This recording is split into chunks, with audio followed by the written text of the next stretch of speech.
पार्वती आप नहीं, देवी रेणुका आप नहीं, फिर पुत्र कौन करा? पुत्र पर सावधान, मुझे सावधान करने वाला कौन वीर? छड़ी समाधि के माध्यम से ज्ञात कराओ। जय जय भोलेनाथ की। बहुत बीत हो गया। आज मथुरापुरी में किसी ने वेद का पर रखे हुए अज्ञों का खंडन कर डाला है। अरे ये आज भुजाएं बचल पड़ी हैं, अरका गर्भ करने को तो चल हमारे उछल पड़े हैं।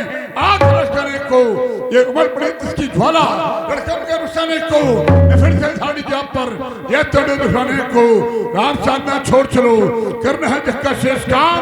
राम राम तो मन बैठे बंदा गोरी परशुराम। एक बार सभी लोग जय घोष करें, बोलिए शंकर भगवान की। मित्रा चलो जय जय भोलेनाथ।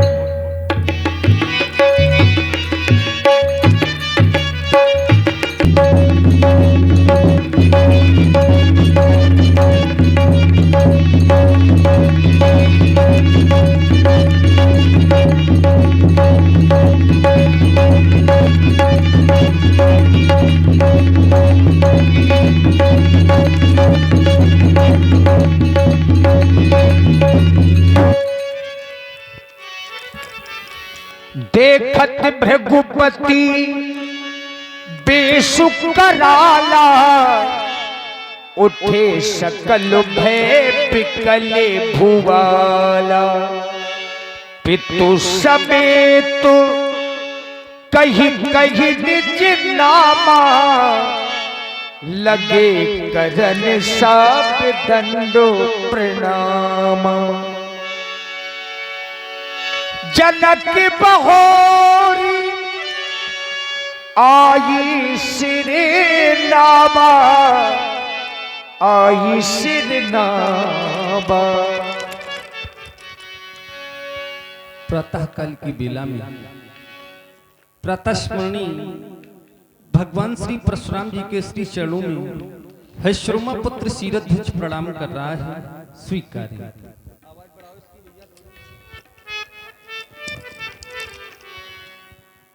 बसे गौरी संभ सतत ऊर्जा के निस दीवा, विभूति की शोभा रग रग सुहाती तड़ित सो। गली में रुद्राक्षी धनु परशु सोहे सो कर में नमामि हे स्वामी। सिर झुकत है इनो पदनों में। हमारा प्रणाम स्वीकार करें भगवान।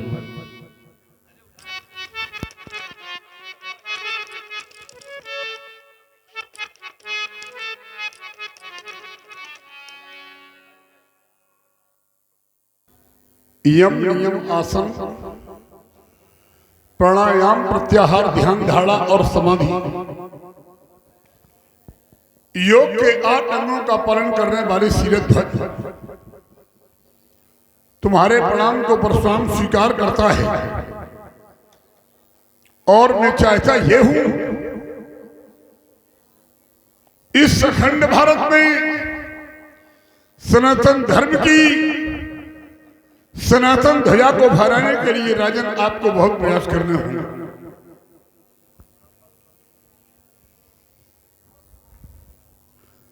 आपका नाम क्या है? बारीपन खत्म करो उसका। शीरध्वज। लेकिन ये जनक नाम कैसे पड़ा? बिल्कुल सही बताया है, आपका नाम शीरध्वज है।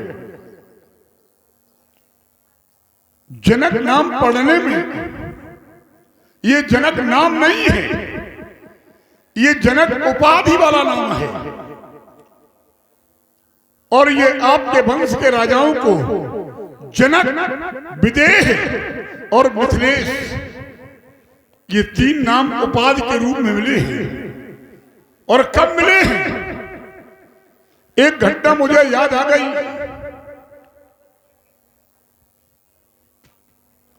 आपके वंश के राजा निमि एक यज्ञ करना चाहते थे। महाराज वशिष्ठ के पास पहुंचे और उन्होंने वशिष्ठ को अपना यज्ञाचार बना दिया। वशिष्ठ ने मुहूर्त भी दे दिया राजा निमि को यज्ञ कराने के लिए। लेकिन कुछ दिनों के बाद देवराज इंद्र वशिष्ठ के पास पहुंचा और उसने कहा मुझे भी यज्ञ कराना है, आप मेरे यज्ञाचार बन जाएं। तो वशिष्ठ जी ने वही मुहूर्त देवराज इंद्र को दे दिया। राजा निमि का यज्ञ न करवाकर वशिष्ठ जी देवराज इंद्र का यज्ञ करवाने चले गए। राजा निमि ने सोचा कि मेरा जीवन तो क्षणभंगुर है, हम अपना मुहूर्त नहीं बदलेंगे, हम अपना यज्ञाचार बदल देंगे। तो उन्होंने भी अपना यज्ञ प्रारंभ करवा दिया। जब देवराज इंद्र का यज्ञ करवा करके वशिष्ठ जी लौटे तो राजा निमि को श्राप दे दिया। राजा निमि ने भी वशिष्ठ को श्राप दे दिया।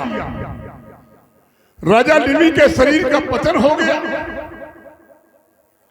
ब्राह्मणों और आचार्यों ने सोचा कि राज्य का कोई उत्तराधिकारी नहीं है, यज्ञ के कारण राज्य में अराजकता बढ़ जाएगी, तो राजा निमि के शरीर का मंथन करवा दिया।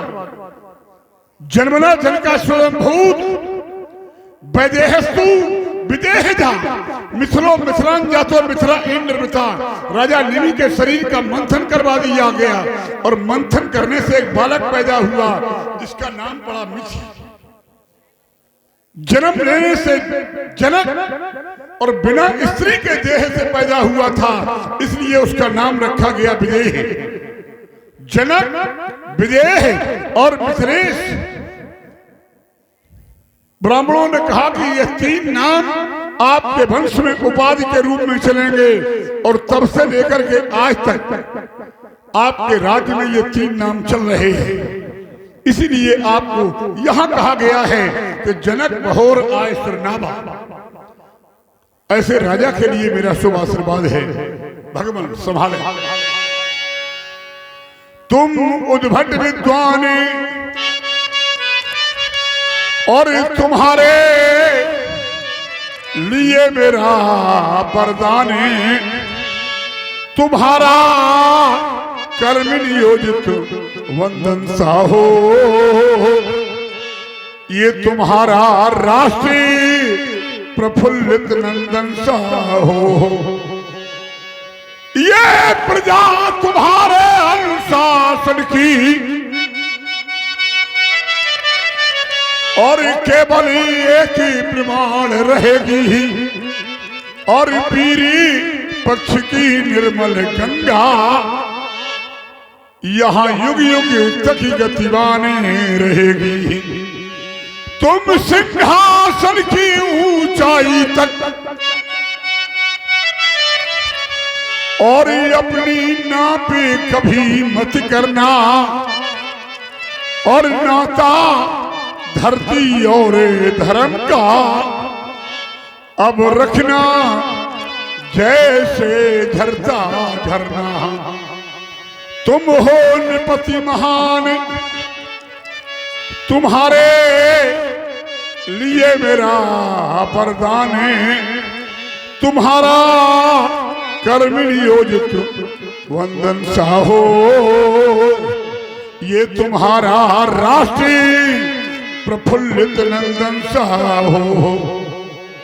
मैं अधिक न कहकर आपके लिए 2 पंक्तियां और प्रस्तुत कर रहा हूं। राजन, युग युग तक तुम करो साधना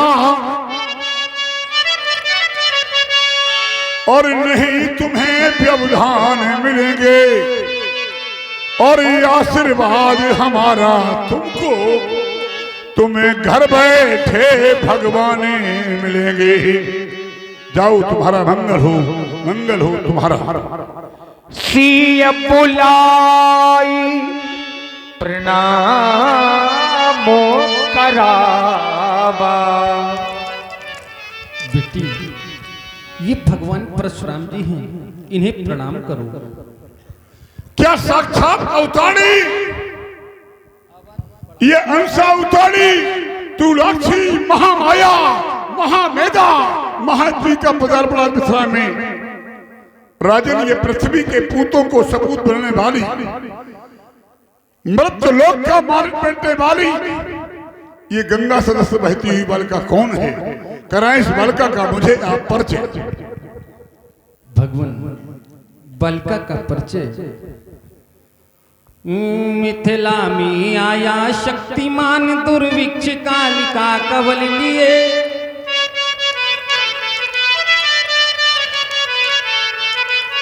घूमने लगा यम के समान, फिर मानव के मन विकल हुए।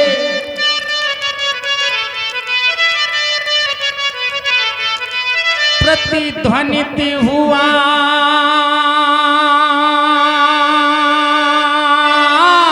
आकाश मंजू, निकले प्रिय शब्द मनोहर थे, निकले प्रिय हे महलों से जनक सुनैना, मही जो तय तो जल पर से। रुन झुन नूपुर की ध्वनि फैली मही के प्रांगण में।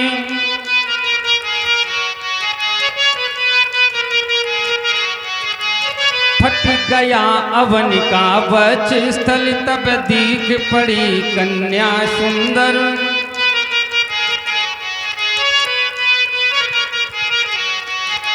ये सुता बड़ी सौभाग्यवती, प्रभु सन्मुख शोभा पाती, प्रभु सन्मुख शोभा पाती। दीजिए ऋषे आशीष से, चरणों में शीश झुकाती। नाम जानकी परम पुनीता, नारद आई कहो पुण्य सीता। आपने कहा कि ये सुता मेरी सौभाग्यवती है। मैंने तो ऐसा जाना है कि ये सुता आपको मिल गई, इसलिए आप सौभाग्यवान हो गए। और शास्त्र भी यही कहता है, निज सौभाग्य बहुत गिरबरना, निज सौभाग्य बहुत गिरबरना। और सुता बोल मेली मुनि चरना। सीता की प्राप्ति हो जाने के कारण आप सौभाग्यवान हो गए। सच्चाई यही है। मैंने ऐसा जाना है कि आपके राज्य में 12 वर्षों तक पानी नहीं बरसा, और आपने बताया भी कि मेरे राज्य में दुर्भिक्ष पड़ गया। दुर्भिक्ष, मरण और भय ये कब होते हैं? जब राजा राज्य के विरोध में कोई काम करता है। ऐसा तो आप कर नहीं रहे थे, तो फिर ये दुर्भिक्ष क्यों पड़ा? आपके राज्य में 12 वर्ष तक पानी नहीं बरसा। एक एक बूंद के लिए प्रजा त्राह करने लगी। लेकिन सच्चाई ये है कि आपने 12 साल में पानी के लिए कोई प्रयास नहीं किया।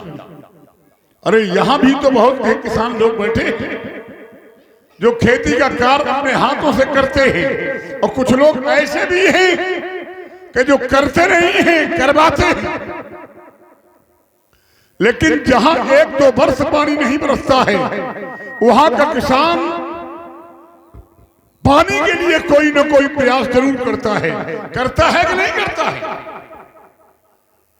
लेकिन आपने 12 वर्षों में कोई प्रयास नहीं किया और आज आपको करना चाहिए। सफलता देना ये परमात्मा के हाथ की बात है, कर्म करना हमारे और आपके हाथ की बात है। जासु राज प्रिय प्रजा दुखारी, सो नभ अवश्य नरक अधिकारी। 12 वर्ष के बाद आपके यहाँ नारद बाबा का आगमन हो गया। तुमने नारद के कहने के अनुसार धरती पर हल चलाया है और नारद के कहने के अनुसार ही आपकी बेटी ने सीता नाम पाया है। और सच्चाई ये है, कोई माने या न माने, हमारा विश्वास कहता है कि तुम्हारी बेटी को जो वर मिला होगा वो भी नारद के कहने के अनुसार मिला होगा। और दुनिया में आज तक कोई ऐसी घटना नहीं घटी, दुनिया में आज तक कोई ऐसी कहानी नहीं बनी, दुनिया में आज तक कोई ऐसी लीला नहीं हुई जिसमें बाबा नारद का योगदान न रहा हो। दुनिया के संत, दुनिया के ऋषि मुनि महात्मा शायद किसी घटना में सम्मिलित न हुए हों, लेकिन नारद ऐसे पात्र हैं कि नारद के बिना दुनिया में कभी कोई लीला होने वाली नहीं है। फिर ऐसे नारद को तुमने प्रणाम करवाया कि नहीं करवाया? क्यों महाराज? और तुमने बताया भी कि नारद ने मेरी बेटी का नाम सीता रखा है। नाम जानकी परम पुनीता,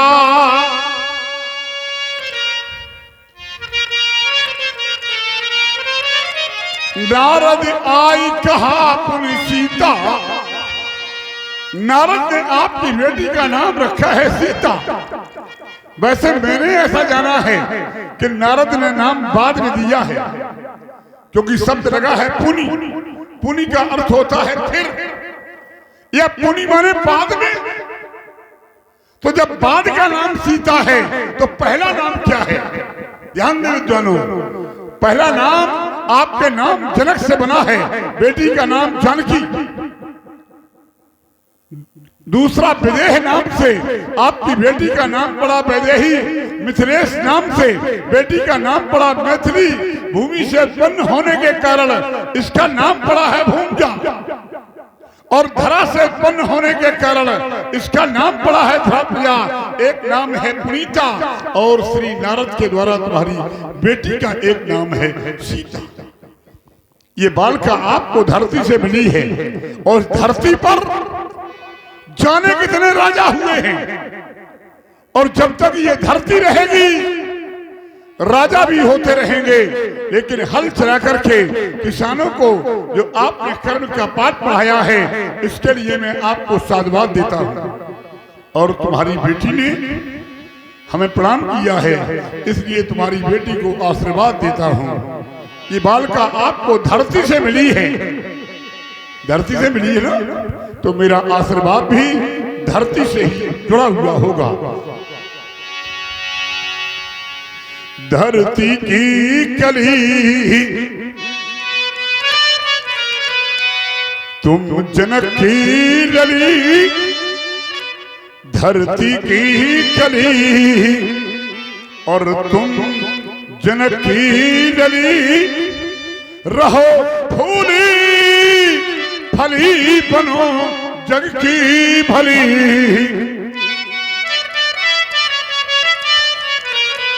बरसा पानी नहीं, बरसा पानी नहीं, तो यह धरा जल उठी। और हल चला फल का घट से मुस्का उठी। ग्रह का लेपन किया, जब ग्रह का लेपन किया तब उठा धन लिया। तो धनु धरैया ही होगा अब तुम्हारा पिया।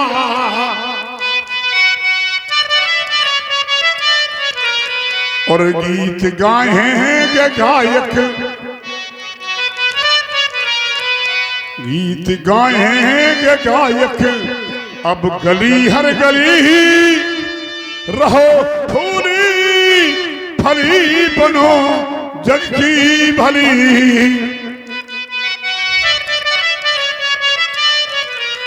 इन पतिव्रता पत्नियों में तुम प्रथम लेख हो, माता दुर्गा भवानी का अभिषेक हो।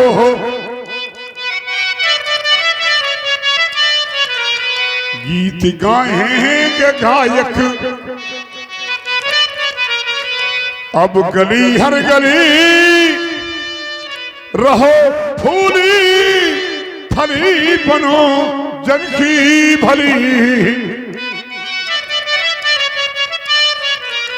राजन, तुम्हारी बेटी के बारे में कहना चाहता हूँ, और ये बड़े बड़े विद्वान यहाँ बैठे हुए हैं, उन विद्वानों के बीच में कहना क्या चाहता हूँ। विधि का लेखा लिखा और ये छली जाएगी, विधि का लेखा लिखा ये छली जाएगी, होगा मर्दनी असुर का यह पति पाएगी। अग्नि की वेदिका पर ये तपी जाएगी, अग्नि की वेदिका पर ये तपी जाएगी। ये बालिका आपको घट से मिली है, सीता का जीवन घटनाओं से जुड़ा हुआ होगा, या यूं कह दूं तुम्हारी बेटी के जीवन में बड़ी बड़ी घटनाएं घटेगी।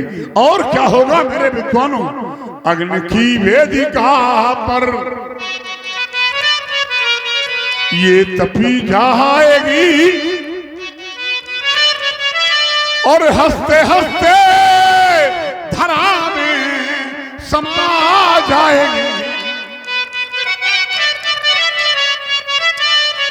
और ये विधि का विधान है, यहाँ पराशर तक आचार कोट के ये विद्वान बैठे हुए हैं। मेरा क्या विधान है तुम्हारी बेटी के बारे में। कर रही है नमन मन में हो के मगन, तो है आशीष तुम राज रानी बनो।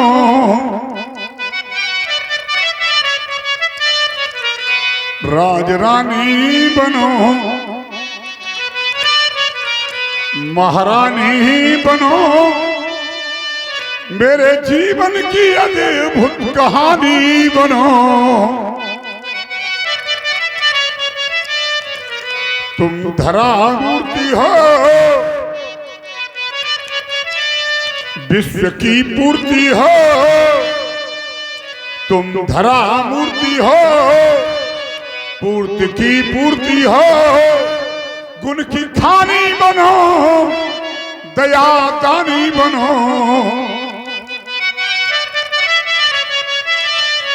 ओ जनक बालिका तुम हो जग पालिका, वन यवन कालिका दुष्ट दानो हनो। इस बालिका को भिजवाओ, और बालिका के साथ में दूसरी बालिकाएं कौन है जाने से पहले बताओ। सखी हैं,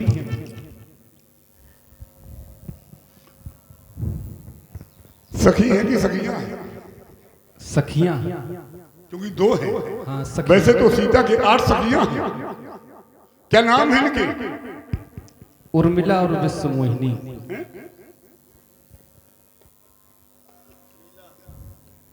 ये तो सखियों के नाम ही नहीं है, मुझे तो 8 सखियों के नाम मालूम है।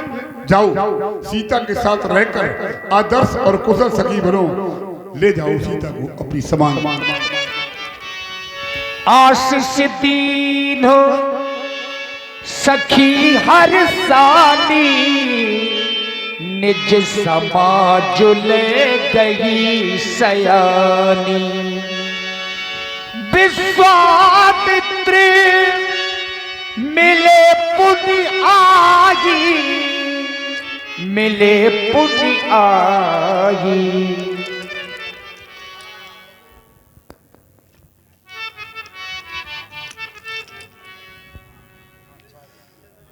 आपसे मिलकर मेरा हृदय गदगद हो गया।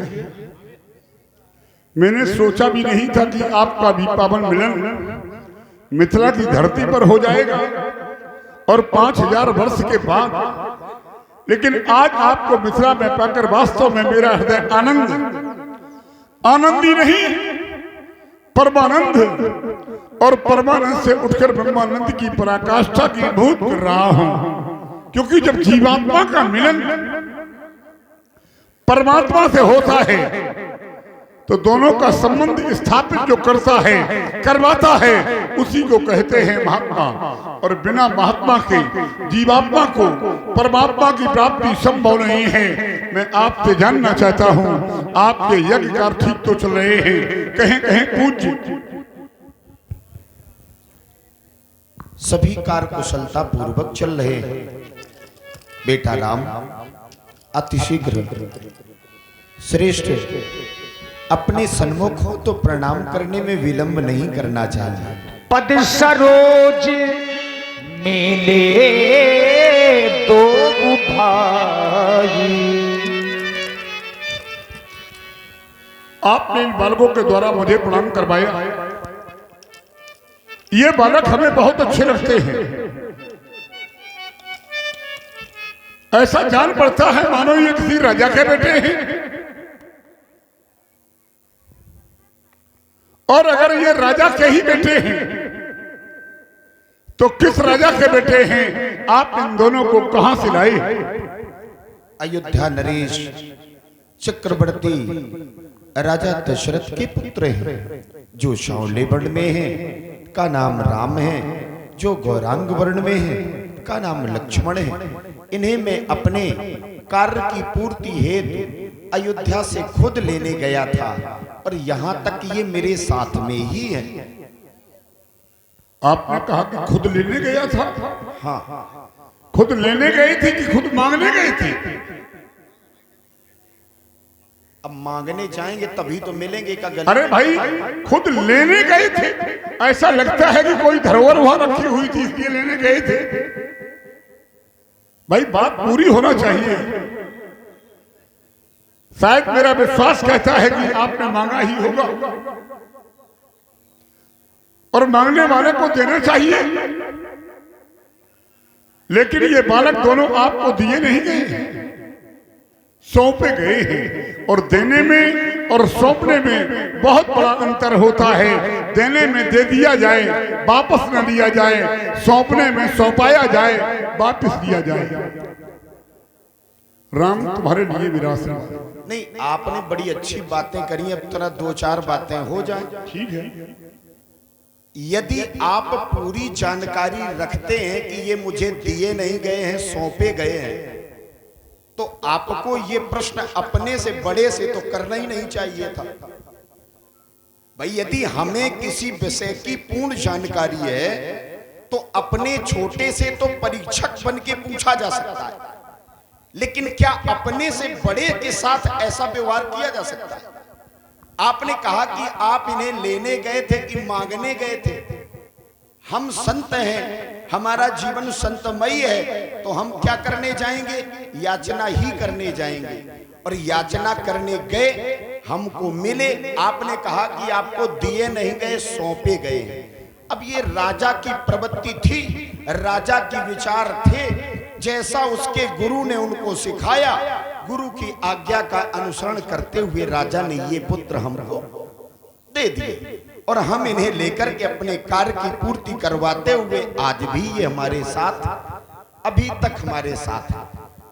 अब इसमें कोई अगर त्रुटि हो तो शायद हो सकता है कि आप संतुष्ट करेंगे। जरूर। आपने कहा कि जैसा उसके गुरु ने सिखाया, पहली बात तो उसके शब्द नहीं लगेगा, उनके लगेगा।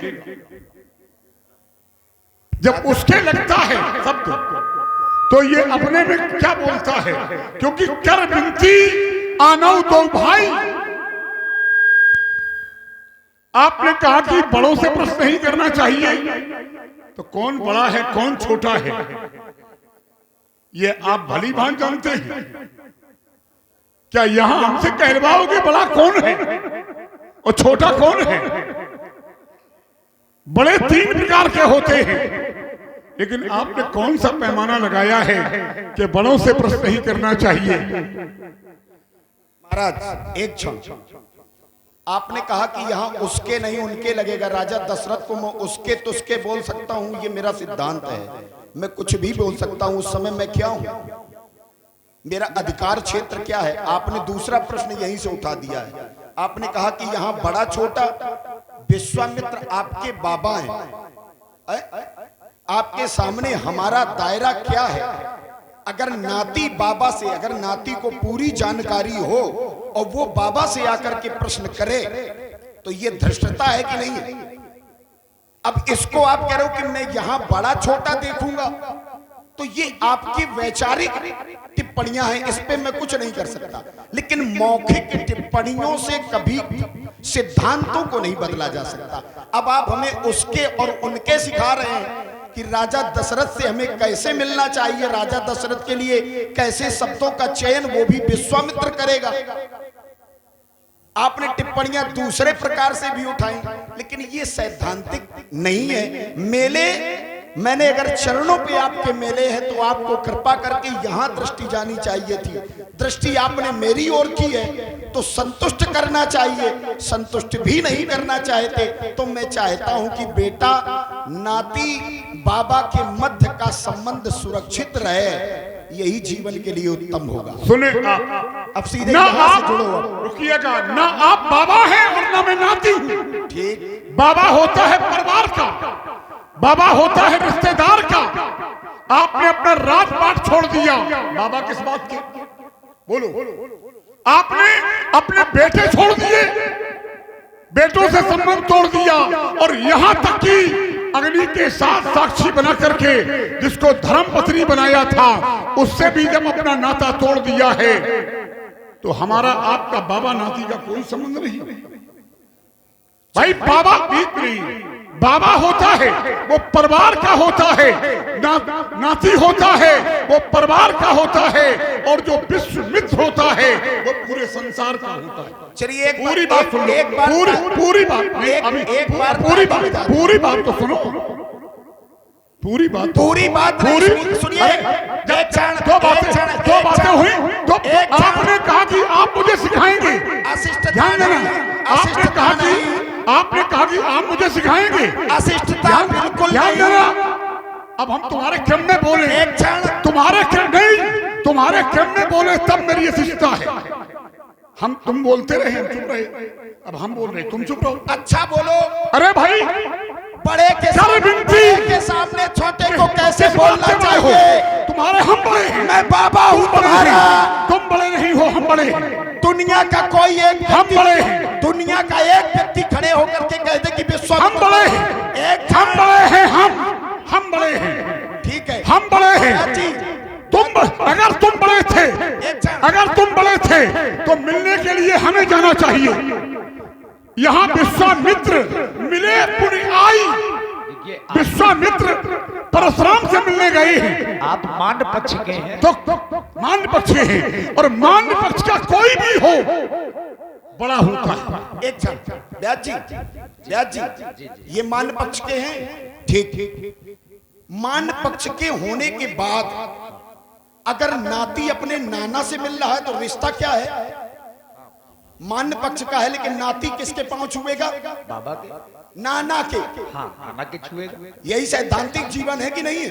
अब आप दुनियादारी हमको सिखाओगे? अब रुक जाओ, आप हमसे कह रहे हो अगर इतना ज्यादा बोध था तो आपने कहा कि अब इन्होंने एक अर्धाली पढ़ी है। देखो थोड़ा पीछे आइए, आ जाइए महाराज, इनके साथ भी थोड़ा सामना होना चाहिए। इन्होंने एक अर्धाली पढ़ी है, कौन सी? कि अगर हम यहां खड़े हैं तो विश्वामित्र हमसे मिलने आए। कभी कभी विचार करिए कि किसी ग्राम में या किसी क्षेत्र में, किसी स्थान में कोई व्यक्ति पहले से आया है और कोई व्यक्ति बाद में आ रहा है, तो नियम क्या बनता है कि जो पहले आया है वो बाद में आने वाले से स्वयं जाके मिलेगा। तो इस बात को अब ये ना दुनिया को सिखाओ, ये ना सिखाओ, क्योंकि जो व्यक्ति मर्यादा भूल जाता है विश्वामित्र का सबसे बड़ा शत्रु है। और मैं नहीं चाहता कि वो भाव तुम्हारे प्रति मेरे उत्पन्न हो। और इनके लिए जोरदार ताली बजाओ, क्योंकि ऐसे नाती हमको अच्छे लगते हैं। अब यहां ध्यान होना चाहिए जो नियम कहता है। अरे भाई सुनो तो, जो नियम कहता मेरी हमें ना सुनो, अब मेरी बात सुनो। तुम बोल चुके, अब हमें बोलने का मौका दो। अरे भाई सुनो, बीच में कौन बोलता है? आप बोलते रहे, मैं चुप रहा। आपने कहा कि परशुराम मुझे सिखाएंगे, ध्यान देना, परशुराम मुझे सिखाएंगे। बात ये नहीं है। कर विनती आनो दो भाई, जब दशरथ से विनती की जा रही है, दशरथ से विनती की जा रही है, तो शब्द उनके लगना चाहिए, शब्द सम्मान सूचक होना चाहिए, उसके नहीं होना चाहिए। आप बताओ, जहां विनती की जा रही हो, आपने कहा कि नाना से गांव में मिलने जाओ। बात गांव की नहीं, बात धर्म मंच की है, और धर्म मंच पर प्रमाणित आपने कहा बोलना चाहिए। तो न नाना, न नानी, न मामा, न माई। बात यह है कि विश्वामित्र मिले आई, ये प्रमाणित है, और जो प्रमाणित है उसे हमें भी मानना पड़ेगा और आपको भी मानना पड़ेगा। ईमानदारी ये है कि जब आपने सबसे संबंध तोड़ दिया, सबसे रिश्ता तोड़ दिया, बताओ, रिश्ता न तोड़ा होता तो आज आप विश्वरथ होते, लेकिन आज आप विश्वामित्र हैं।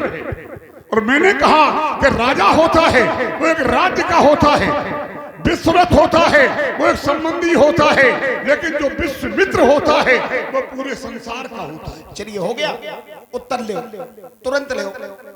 आप जैसे लोगों को संतुष्ट करने की पूरी व्यवस्था रहती है। आपने क्या कहा कि कर विनती आनो दो भाई। अगर ये मन में भाव है, यहीं से होगा, और यहां से काट के दिखाओ, तब हम मानेंगे कि नहीं ठीक है।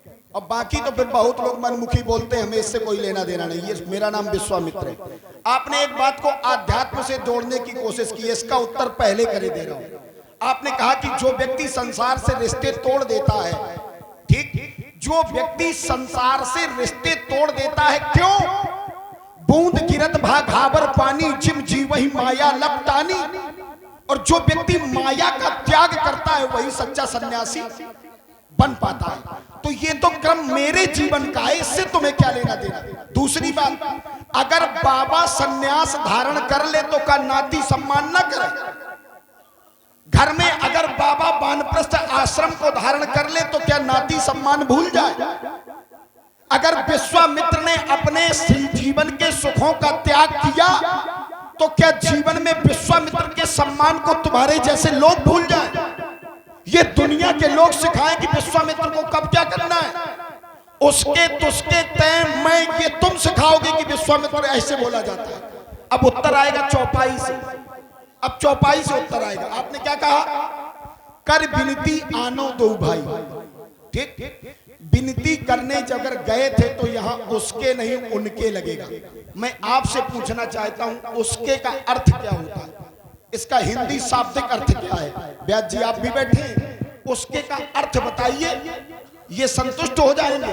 और मैं तो पहले से संतुष्ट हूं क्योंकि मुझे पूरा पता है उसके का मतलब क्या होता है। और कुछ बोलना है? नहीं, आपने कहा कि विश्वामित्र सन्यासी है। ध्यान देना आप लोग, जो सन्यासी होता है उसके पास दंड होता है कि नहीं होता? बोलो भाई, जो सन्यासी होता है उसके पास दंड होता है। अगर आपके पास दंड होता तो मैं आपको सन्यासी मानता। दंड ग्रहण मात्रेण नरो नारायण भवति, और सन्यासी की 4 बत्तियां होती हैं, हंस, परमहंस, और 2 और होती हैं सन्यासी की। क्या आप अपने को सन्यासी मान रहे हैं? अगर आप अपने को सन्यासी मान रहे हैं तो आपके दंड होना चाहिए, होना चाहिए नहीं होना चाहिए? क्योंकि दंड जो ग्रहण करता है केवल वही सन्यासी कहलाता है। सन्यासी वस्त्र पहन लेने से कोई सन्यासी नहीं होता।